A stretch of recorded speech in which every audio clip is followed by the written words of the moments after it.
فیہا نعیدکم، اور پھر ہم دوبارہ تمہیں اسی کے اندر داخل کر دیں گے، لوٹا دیں گے اس مٹی کے اندر۔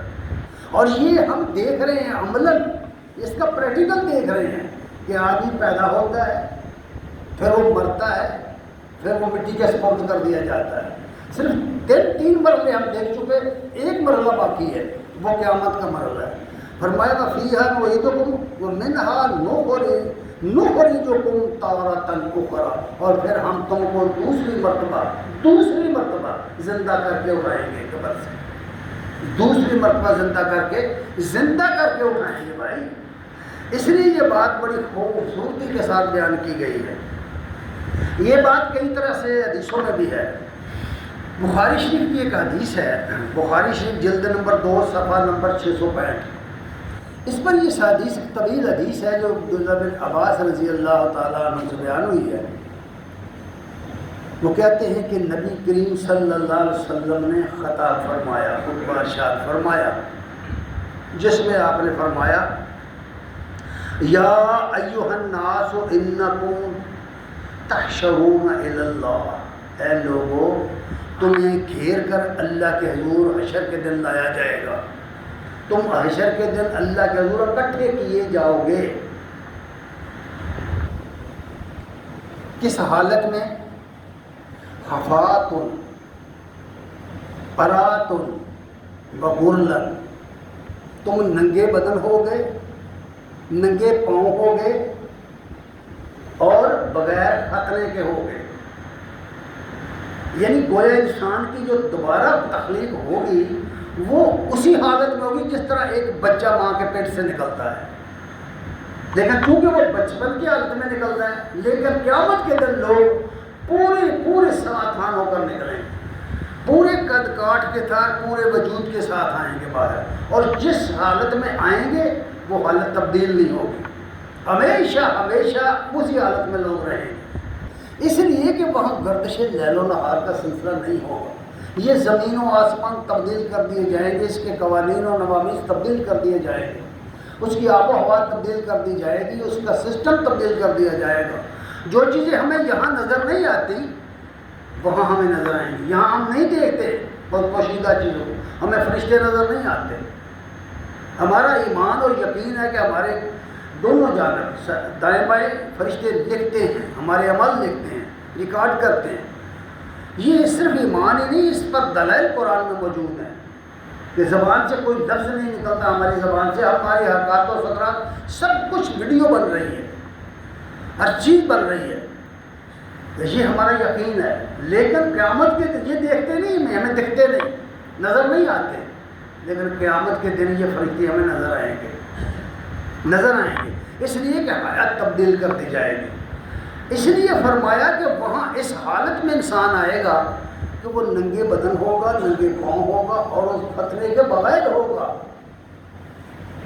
ایک حدیث میں ہے کہ اپنی عائشہ صدیقہ رضی اللہ تعالیٰ عنہا نے عرض کی ہے یا رسول اللہ لوگوں کو شرم نہیں آئے گی؟ فرمایا عائشہ وہاں شرم کا ہوش کس کو ہوگا؟ یعنی حشر کے دن پیشی کا وقت ہوگا تو وہاں ہوش کہاں، لوگ ہوش میں نہیں ہوں گے، یہ حالت ہے۔ اور پھر فرمایا کہ یاد رکھو، آپ نے یہ آیت تلاوت فرمائی تھی ثم قال کما بدأنا اول خلق نعیدہ وعدا علینا انا کنا فاعلین، جس طرح ہم نے تم کو پہلی مرتبہ پیدا کیا ہے، اللہ فرماتے ہیں، اسی طرح ہم تم کو دوبارہ تخلیق کے اندر دوبارہ پیدا کریں گے، اٹھا کھڑا کریں گے۔ یہ ہمارا لازمی وعدہ ہے، وعدن علینا، اللہ نے فرمایا یہ ہمارے ذمہ بات لازمی وعدہ ہے، اور ہم اس کو کر کے رہیں گے۔ بڑے یقین کے ساتھ یہ بات کہی گئی۔ اور پھر فرمایا کہ سب سے پہلے نبی صلی اللہ علیہ وسلم نے فرمایا سب سے پہلے جس شخص کو لباس پہنایا جائے گا وہ ابراہیم علیہ السلام ہوں گے۔ ابراہیم علیہ السلام کے بارے میں کئی خطبے دے چکا ہوں کہ وہ جد الانبیاء ہیں، ان کا جو مقام و مرتبہ ہے قرآن نے اس کا یوں بیان کیا کہ سورہ نحل میں نبی صلی اللہ علیہ وسلم کو مخاطب کر کے فرمایا فَاتَّبِعْ مِلَّتَ إِبْرَاهِيمَ حَنِيفًا، کہ اے نبی ابراہیم علیہ السلام کے طریقے کی پیروی کر، ان کے مقام، ان کا یہ مقام ہے۔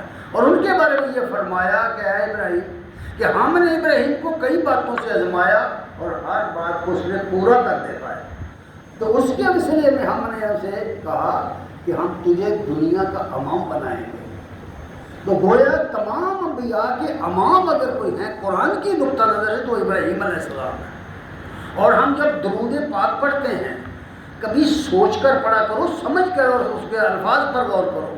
ہم درود پڑھتے ہیں نا، اللہم صلی علی محمد وعلی آل محمد کما صلیت علی ابراہیم وعلی آل ابراہیم، اس طرح نبی کریم صلی اللہ علیہ وسلم کو سرفرازی عطا فرما اور آل محمد کو، یعنی محمد صلی اللہ علیہ وسلم کے ماننے والوں کو، ایمان لانے والوں کو اے اللہ اس طرح سرفرازی عطا فرما جس طرح تو نے ابراہیم علیہ السلام کو سرفرازی عطا فرمائی، اور اس طرح محمد صلی اللہ علیہ وسلم اور آپ کے ماننے والوں کو اس طرح برکتیں عطا فرما جس طرح تو نے کما بارکت علی ابراہیم وعلی آل ابراہیم انک حمید مجید۔ غور کرو نا ہم کیا کہتے ہیں، اپنی زبان سے کیا بولتے ہیں، یہ مقام ہے ان کا۔ وہ فرمایا ان کو سب سے پہلے لباس پہنایا جائے گا، ان کو سب سے پہلے لباس پہنایا جائے گا، یہ ان کا مرتبہ بیان فرما دیا۔ اور پھر آپ صلی اللہ علیہ وسلم نے فرمایا سورہ آل عمران کے اندر ایک اور آیت میں، آیت نمبر 25 میں فرمایا، ذرا یاد کرو نا اس وقت کو، فَكَيْفَ إِذَا جَمَعْنَاهُمْ لِيَوْمٍ لَا رَيْبَ فِيهِ، اس وقت کو یاد کرو جب ہم ان سب کو ایک ایسے دن میں اکٹھا کریں گے جس کی آمد میں کوئی شک نہیں ہے، جس کے آنے میں کوئی شک نہیں ہے، وَوُفِّيَتْ كُلُّ نَفْسٍ مَا كَسَبَتْ، اور جو کچھ کوئی کما کر لایا ہے اس کو پورا پورا بدلہ اس دن دیا جائے گا، اس دن حساب ہوگا۔ اور اس دن کے بارے میں فرمایا گیا ہے وَالْوَزْنُ يَوْمَئِذٍ الْحَقُّ، وزن کا تلنا پر حق ہے، جس کے تول بھاری ہو گئے، من ثقلت موازینہ فہو فی عیشۃ راضیہ، جس کی میزان بھاری ہوئی وہ جنت میں جائے گا، اور جس کی میزان ہلکی ہوگا واما من خفت موازینہ فہو، جس کی میزان ہلکی ہوئی وہ حاویہ میں جائے گا۔ پتہ کیا ہے وہ مادر نار حاویہ، وہ جھلس کر رکھ دینے والی ایک آگ ہے جس میں اس کو، یعنی یہ بتایا کہ یہ جو حساب کتاب ہے جب جس کا فیصلہ ہونا وہ قیامت کے دن ہوگا، اور قیامت کے دن اعمال تلیں گے، عقائد جانچے جائیں گے، پھر اس کے نتیجے میں فیصلہ ہوگا۔ وجہ اس کی کیا ہے، کبھی سوچا؟ وجہ یہ ہے کہ حساب کتاب مردوں کے نہیں ہوتے، حساب کتاب زندوں کے ہوتے ہیں۔ زندگی کے ساتھ جنت میں آدمی زندہ جائے گا، مردہ نہیں جائے گا، کب جہنم میں مردہ نہیں جائے گا، زندہ ہو کر جائے گا۔ زندگی کی حالت میں اعمال کیے ہیں ہم نے، مردہ ہونے کی حالت میں نہیں، جس حالت میں ہم نے اعمال کیے ہیں اسی حالت میں جزا ملے گی، بدلہ اسی حالت میں ملے گا۔ قرآن و سنت میں تو یہ عقیدہ بیان کیا گیا ہے، یہ عقیدہ ہے جو قرآن و سنت میں بیان کیا گیا ہے۔ اس لیے فرمایا گیا ہے کہ وَوُفِّيَتْ كُلُّ نَفْسٍ مَا كَسَبَتْ وَهُمْ لَا يُظْلَمُونَ، اور کسی پر کوئی ظلم نہیں کیا جائے گا۔ حضرات گرامی قدر، قرآن مجید میں یہ بات بڑی تفصیل سے بیان کی گئی۔ میں نے پہلے عرض کیا کہ قیامت کا حال اور قیامت کے دلائل 1/3 قرآن میں ہے، قرآن کا 1/3 حصہ قیامت کے وقوع پر ہے۔ یہ مسئلہ اتنا اہم ہے، یہ عقیدہ وہ عقیدہ ہے جو دنیا کی سب مشرک قوموں کے بالمقابل دیا گیا ہے، بالمقابل ساری دنیا کے مشرک، جتنی دنیا کے مشرک ہیں وہ ان کا کسی مذہب سے تعلق ہو، وہ سب کے سب برزخ کے قائل ہیں، وہ ہندو ہوں، یونانی ہوں، مصری ہوں، ایرانی ہوں، وہ مجوسی ہوں یا اور کوئی دوسرے، وہ بدھ ہوں یا کوئی اور، وہ سب کے سب برزخ کے قائل ہیں۔ اور بدقسمتی سے بعض روایات کی بنیاد پر مسلمانوں کا بھی یہی حال ہو گیا ہے، قرآن چھوٹ گیا ان کے ہاتھ سے۔ قرآن مجید میں یہ ہرگز یہ عقیدہ نہیں ہے۔